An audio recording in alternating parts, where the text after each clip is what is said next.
જય શ્રી કૃષ્ણ મિત્રો.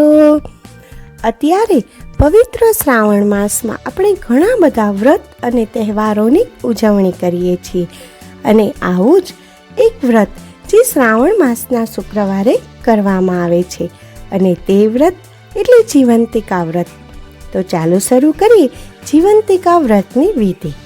શ્રાવણ માસના પ્રથમ શુક્રવારથી આ વ્રતની શરૂઆત થાય કે કરાય છે. જો પ્રથમ શુક્રવારે ન થઈ શકે તો બીજા શુક્રવારથી પણ શરૂ કરી શકાય છે. પ્રાતઃકાળે ઉઠીને સ્નાન વિધિથી પરવારી માની તસવીર સામે 5 દિવેટનો ઘીનો દીવો કરવો, અબીલ ગુલાલ અને પુષ્પોથી પૂજા કરવી, સ્તુતિ પ્રાર્થના કરીને કથા સાંભળવી. આ વ્રત કરનાર સ્ત્રીએ પીળા વસ્ત્રો, પીળા અલંકારો કે પીળા રંગની વસ્તુઓનો ત્યાગ કરવો અને લાલ વસ્ત્રો પહેરવા. પીળા મંડપ નીચે સૂવું નહીં અને ચોખાનું પાણી ઓળંગવું નહીં. કથા પૂરી થયા પછી 5 દિવેટોના દીવાથી આરતી ઉતારવી. ખાંડના શીરાનો કે સાકરનો પ્રસાદ વહેંચવો અને પોતાના સંતાનની રક્ષા માટે માતાજીને પ્રાર્થના કરવી. વ્રતના દિવસે એકટાણું કરવું, જૂઠું ન બોલવું, કોઈની નિંદા ન કરવી. આખો દિવસ માના જાપ જપવા. જીવંતિકાનું વ્રત કરનારના સંતાન પર માની અમી દ્રષ્ટિ રહે છે અને તેઓ દીર્ઘાયુષી થાય છે.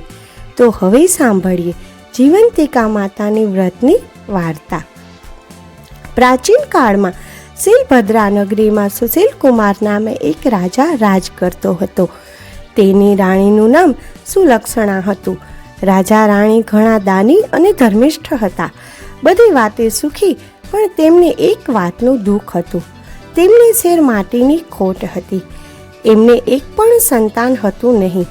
તેથી રાણીબા ચિંતામાં સુકાતા જતા હતા. એમને મન સંસારના બધા સુખ ઝેર જેવા થઈ ગયા હતા. એક દિવસની વાત છે. રાણી સુલક્ષણા મહેલના ઝરોખામાં બેઠી બેઠી બહાર ચોગાનમાં રમતા બાળકોને એકી ટસે નિહાળી રહી હતી. એટલામાં એની એક પ્રિય દાસી ત્યાં આવી ચડી. આ દાસી સુયાણીનું પણ કામ કરતી હતી. એટલે ગામમાં કોઈને સુવાવડ આવે તો સૌ તેને બોલાવતા. દાસી ઘણી સમજુ હતી. એ રાણીના મનોભાવ તરત સમજી ગઈ. તેણે રાણીને કહ્યું, રાણીજી, તમે આટલી બધી ચિંતા શા માટે કરો છો? ખોટું ન લગાડો તો તમને એક વાત કહેવા માંગુ છું, જેથી તમારું વાંઝ્યા મેણું હંમેશને માટે દૂર થઈ જશે. જલ્દી બતાવ મને, રાણીએ કહ્યું. દાસીએ ધીમેથી રાણીના કાનમાં કહ્યું, સાંભળો રાણીજી, ગામમાં એક બ્રાહ્મણીને 3જો મહિનો જઈ રહ્યો છે. તમે આજથી જ વાત ફેલાવી દો કે તમે સગર્ભા છો અને માં બનવાના છો. બસ ત્યારબાદનું બધું કામ હું સંભાળી લઈશ. પૂરે દિવસે બ્રાહ્મણી જે બાળકને જન્મ આપશે તે હું તમને લાવીને સોંપી દઈશ.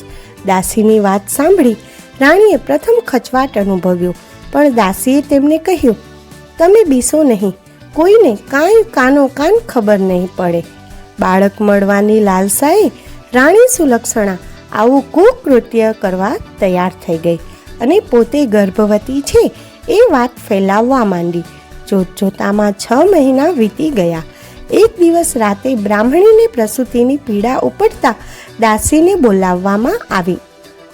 મધરાત બાદ બ્રાહ્મણીએ એક સુંદર અને તેજસ્વી પુત્રને જન્મ આપ્યો. દાસી બધાની રજા લઈ રવાના થઈ. થોડી વારમાં તો ઘરના બધા ઘસઘસાટ ઊંઘી ગયા.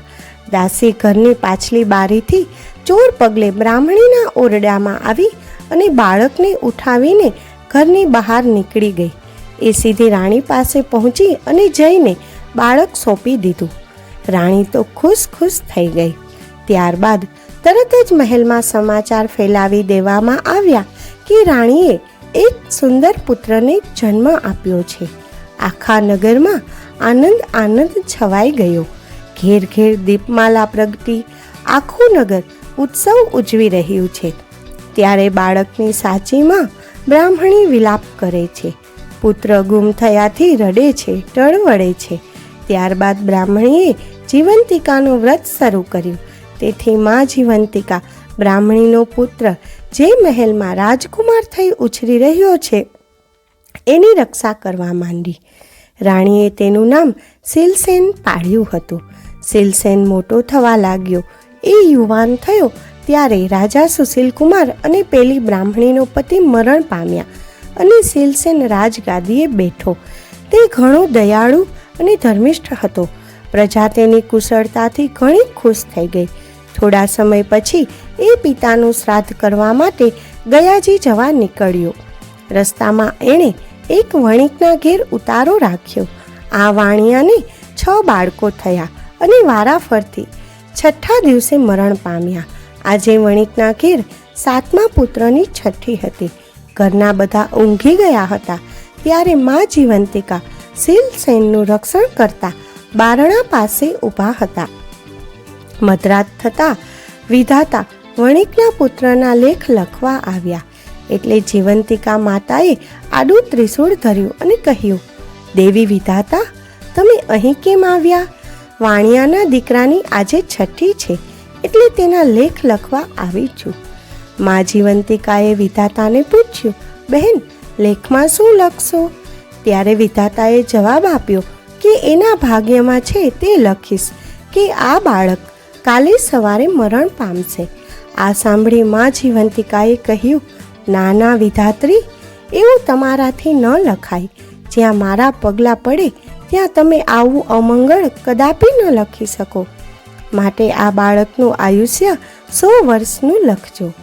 છેવટે વિધાતાએ મા જીવંતિકાની આજ્ઞા માથે ચઢાવી દીર્ઘાયુષ્ય લખીને ચાલતા થયા. બીજા દિવસે વાણિયાએ પોતાના બાળકને જીવતો જોયો તો એ ગદગદ થઈ ગયો. એને ખાતરી થઈ ગઈ કે આ બધું આ મુસાફરના મંગલ પગલાના પ્રતાપે જ થયું છે. શીલસેન બીજા દિવસે જવા તૈયાર થયો ત્યારે વાણિયાએ ખૂબ જ આગ્રહ કરીને ફરીવાર આવવા કહ્યું. શીલસેને હા પાડી. ત્યાંથી એ ઘણા દિવસે ગયાજી પહોંચ્યો. પોતાના પિતાની શ્રાદ્ધ ક્રિયા પૂરી કરી જ્યાં એ પિંડદાન કરવા જતો હતો ત્યારે નદીમાંથી 2 હાથ બહાર આવ્યા. આ જોઈ શીલસેનના અચરજનો પાર ના રહ્યો. તેણે પંડિતોને આનું કારણ પૂછ્યું, પણ પંડિતો તેનો કોઈ જવાબ આપી શક્યા નહીં. આમાં બીજો હાથ કોઈ દેવીના હાથ જેવો લાગતો હતો. એણે પિંડ એક હાથમાં મૂકી દીધો. આમ શ્રાદ્ધ ક્રિયા પતાવી શીલસેન પોતાને ગામ આવવા ચાલી નીકળ્યો. ફરતો ફરતો શીલસેન બરાબર 1 વર્ષે પેલા વાણિયાને ઘેર આવ્યો અને રાતવાસો રહ્યો. એ દિવસે વાણિયાને ત્યાં ફરી બાળકનો જન્મ થઈ 6 દિવસ થયા હતા. રાત પડતા જ વિધાતા છઠ્ઠીના લેખ લખવા આવ્યા તો મા જીવંતિકાએ તેમને રોકીને 100 વર્ષનું આયુષ્ય લખવા કહ્યું. વિધાતાએ આજ્ઞા માન્ય રાખી. લેખ લખીને પાછા ફરતી વખતે જીવંતિકા માને પૂછ્યું, માં, તમે આ રાજકુમારનું રક્ષણ શા માટે કરો છો? આ ક્ષણે જ શીલસેનની આંખ ખુલી ગઈ. તેને કોઈક વાત કરી રહ્યું હોય તેમ લાગ્યું. તે ચૂપચાપ પથારીમાં પડ્યો આ સંવાદ સાંભળવા લાગ્યો. મા જીવંતિકાએ કહ્યું, દેવી વિધાતા, આ રાજકુમારની માતા વર્ષોથી શુક્રવારે મારું વ્રત કરે છે. તે દિવસે પીળા વસ્ત્રો પહેરતી નથી, પીળા અલંકારો પણ ધારણ કરતી નથી, ચોખાના પાણીને ઓળંગતી નથી અને પીળા માંડવા નીચે જતી નથી. આથી મારે આ રાજકુમારની રક્ષા કરવી પડે છે. એ જ્યાં જાય ત્યાં મારે જવું પડે છે. તેના લીધે હું આજે વાણિયાને ઘેર છું. જ્યાં સુધી વાણિયાને ઘેર મારો વાસ હોય ત્યાં સુધી હું તેના બાળકનું અહિત સી રીતે થવા દઉં? ભલે, કહી વિધાતા જતા રહ્યા. આ સાંભળી શીલસેન વિચારમાં પડી ગયો. એની માતા કોઈ દિવસ કોઈ વ્રત કરતી હોય એવું એને યાદ ન હતું. છતાં એણે માતાને પૂછી ખાતરી કરવા નક્કી કર્યું. સવાર થતાં વાણિયાએ જોયું તો તેનો બીજો દીકરો પણ જીવતો જણાયો. એને લાગ્યું કે નક્કી આ શીલસેન કોઈ મહાન માણસ છે. બીજે દિવસે શીલસેને રજા માંગી ત્યારે વાણિયાએ એમને આનંદથી રજા આપી. ઘણા જ દિવસે શીલસેન પોતાના રાજ્યમાં પહોંચ્યો. મહેલે જઈને માને પૂછ્યું, માં, તમે કયું વ્રત કરો છો? બેટા, હું કોઈ વ્રત કરતી નથી, રાણી સુલક્ષણા બોલી. આથી શીલસેનને શંકા પડી કે આ મારી સગી માં નથી. પોતાની માને શોધી કાઢવા માટે એણે શ્રાવણ માસના પ્રથમ શુક્રવારે આખી નગરીને જમાડવાનું આમંત્રણ આપ્યું. સાથે સખ્ત સૂચના આપી કે દરેકે પીળા વસ્ત્ર પહેરવા. બધા જમવા આવ્યા ત્યારે શીલસેને આજ્ઞા કરી કે નગરમાં તપાસ કરો કે કોઈ રહી ગયું છે. થોડી વારે અનુચરોએ આવીને કહ્યું કે એક બ્રાહ્મણી પીળા વસ્ત્ર પહેરીને આવવાની ના પાડે છે. આજે એને પીળા વસ્ત્ર નહીં પહેરવાનું વ્રત છે. આ સાંભળી રાજકુમાર ગદગદ થઈ ગયો. એણે તરત બ્રાહ્મણી માટે લાલ રંગના વસ્ત્ર મોકલાવ્યા. એ પહેરીને બ્રાહ્મણી આવી. શીલસેન સામે આવતા જ એના ધાવણમાંથી દૂધની ધાર છૂટી અને શીલસેનના મોંમાં પડી. આ જોતાં જ નગરજનો અચરજમાં પડી ગયા અને એકી અવાજે બોલી ઉઠ્યા, આ જ રાજકુમાર શીલસેનની માતા છે. ત્યારબાદ શીલસેને રાણી સુલક્ષણાને બધી વાત પૂછી. રાણીએ રડતા રડતા બધી વાત જણાવી દીધી. શીલસેન પોતાની સગી જનેતાને ભેટી પડ્યો અને એને પોતાની સાથે મહેલમાં રાખી. એ દિવસથી આખા ગામની સ્ત્રીઓએ પોતાના વહાલ સોયા બાળકોની રક્ષા માટે મા જીવંતિકાનું વ્રત કરવાનું શરૂ કરી દીધું. શીલસેને વર્ષો સુધી સુખપૂર્વક રાજ કર્યું.